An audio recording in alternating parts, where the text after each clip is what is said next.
Hello and welcome to the ISIS YouTube channel. My name is Milan. Today I am going to discuss one of the most important article from today's The Hindu newspaper, and the article name is 13 National Military Exercise Commence in Meghalaya. देखिए ये वाला article जो है ये UPSC prelims point of view से कितना important है। देखिए which one of the following statements about exercise Mitra Shakti 2023 are correct. This was a joint military exercise between India and Bangladesh. It commenced in Pune. Joint response during counter-terrorism operation was the goal of this operation. Indian Air Force was a part of this exercise. This question was asked in 2024 prelims. अच्छा एक बात मैं आप लोगों से जानना चाहता हूं, अगर इस तरह से क्वेश्चन अगर आ जाए तो इस तरह के क्वेश्चन को सॉल्व कैसे करेंगे आप? इसका सॉल्व करने के एक तरीका मैं बोल दे रहा हूं जो यूपीएससी फॉलो करते हैं. This was a joint military exercise between India and Bangladesh. मुझे नहीं पता कि इंडिया के साथ किसका किसका यहाँ पे एक रेड फ्लैग है. हो सकता है कि इंडिया के साथ कोई और हो, या हो सकता है कि इंडिया के साथ बांग्लादेशी हो, तो मुझे नहीं पता. इसको क्वेश्चन नंबर देता हूँ. इट कॉमेंस्ड इन पुणे. अब देखिए ये वाला जो स्टेटमेंट है, ये स्टेटमेंट ऐसा नहीं लग रहा कि देख के कि कहीं ना कहीं से डायरेक्ट कॉपी पेस्ट किया गया हो. यहाँ पे एक एज इट इज लिखा है कि औंध, फिर ब्रैकेट, फिर पुणे. इतना डिटेल्स में कौन लिखता है? ये लग रहा है कि हाँ एज इट इज कहीं ना कहीं कॉपी पेस्ट किया है यूपीएससी एग्जामिनर. तो ये यूपीएससी का पैटर्न है, ये मैं नहीं कह रहा कि यूपीएससी का पैटर्न है, पिछले पेपर में भी ऐसा ही किया है UPSC. Joint response during counter terrorism operation was the goal of this operation. ये एक जनरल स्टेटमेंट है, ये तो करेक्ट होना ही होना है. Indian air force was part of this exercise. ये भी एक जनरल स्टेटमेंट है, ये भी कहीं ना कहीं एक मतलब सही भी है ये स्टेटमेंट. अब ये दो स्टेटमेंट सही तो है, तीन चार अब देखिए कहाँ पर है एक साथ, 3 4 3 4 3 4 3 4. तो मतलब ये वाला नहीं होगा, ये वाला नहीं होगा. अब आते हैं कि वन को चूज करूँ या 2 नंबर स्टेटमेंट को चूज करूँ. तो देखिए मैंने पहले ही बोला आप लोगों को कि सेकेंड स्टेटमेंट देख के मुझे लग रहा है कि ये यूपीएससी एग्जामिनर कहीं ना कहीं से कॉपी पेस्ट किया है. तो इसका मतलब 2 3 4 एक साथ होना चाहिए, and that is the answer 2 3 4. इस तरह से अगर कोई मतलब जो प्रीलिम्स, देखिए प्रीलिम्स होने का एक ही तरीका होता है, वो है यूपीएससी एग्जामिनर का माइंडसेट रीड करना. कुछ टेम्पलेट होते हैं, कुछ बेस होता है. कोई भी पेपर जो यूपीएससी एग्जामिनर में बना रहे हो वो उसका उन लोगों का एक टेम्पलेट है, एक बेस है. अगर वो टेम्पलेट अगर बेस आप लोगों को अगर पता है तो ये प्रीलिम्स कुछ भी नहीं है. लेकिन फिर भी हम लोगों के पास नॉलेज एटलीस्ट कुछ होना चाहिए, जिसको कहते हैं बेसिक्स. विदाउट बेसिक्स चाहे आप कुछ भी कर लो, आपको प्रीलिम्स नहीं निकलेगा. इसीलिए कहता हूँ कि हमेशा बेसिक्स पे ध्यान दीजिए. तो चलिए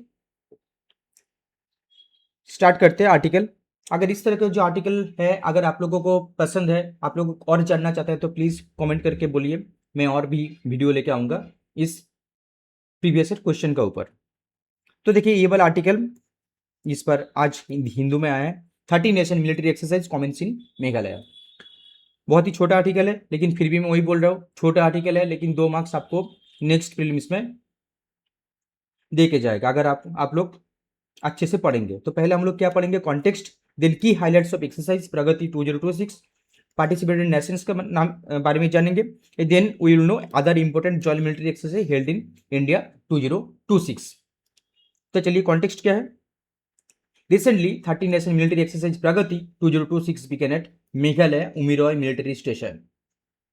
उमिरॉय मिलिट्री स्टेशन कहाँ पर है? ये है मेघालय पे.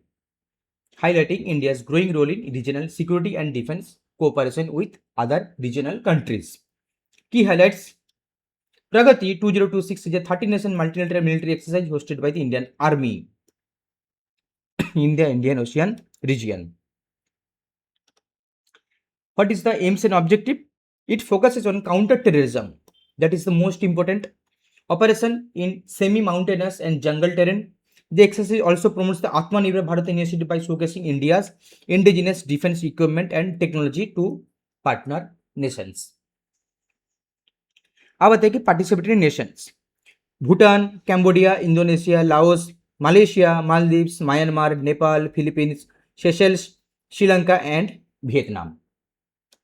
साउथ एशिया में अगर to be specific, south Asia, in south Asia Bhutan, Nepal, Maldives and Sri Lanka. And south east Asian nation, ASEAN bloc, Cambodia, Indonesia, Laos, Malaysia, Myanmar, Philippines and Vietnam. These all are the nation, and only one country, Seychelles, from Western Indian Ocean island. So these all are the countries. And next important point is other important exercise we should know. जैसे कि ये इस बार prelims के लिए ये वाला बहुत important है, मिलन 2026 इंडिया प्लस मल्टीनेशन। ये कॉन्ट्रैक्ट कौन किया था? इंडियन नेवी ने, मल्टीलेटरल नेवी। युद्ध अभ्यास इंडिया के साथ यूनाइटेड स्टेट्स किया है, बायलैटरल यार इंडियन आर्मी ने कॉन्ट्रैक्ट किया है। गडुरा शक्ति इंडिया के साथ इंडोनेशिया के साथ है, ये स्पेशल फोर्सेस का भी है। मित्र शक्ति इंडियन श्रीलंका, बायलैटरल है। सूर्यकिरण इंडियन नेपाल, हरिमा शक्ति Indian Malaysia. So these all are the important exercise from 2026. एक इंपॉर्टेंट एक्सरसाइज और भी है जो आप लोगों के लिए क्वेश्चन है, एक्सरसाइज डस्ट लीक। इंडिया के साथ कुछ कंट्री, ये कमेंट बॉक्स पे आप लोग बताइए। Exercise dust leak. तो ये रहा हमारा आज का आर्टिकल, और जैसे कि आप लोगों को बोल भी दिया इसका इंपॉर्टेंट कॉन्टेक्स्ट क्या था, कौन सा नेशंस में पार्टिसिपेट करने वाला है, एंड इसका जो एम्स एंड ऑब्जेक्टिव। तो अगर ये आर्टिकल आप लोगों को पसंद आ रहा है तो प्लीज़ सब्सक्राइब कीजिए, और ऐसे ही अगर एलिमिनेशन टेक्निक अगर जानना चाह रहे तो प्लीज़ कमेंट करके बोलिए तो प्लीज़ सर मुझे हम लोग जानना चाहेंगे, और लेके आइए प्लीज़ कमेंट करके बोलिए। और बहुत बहुत धन्यवाद हम लोगों के साथ जुड़े रहने के लिए। Thank you so much.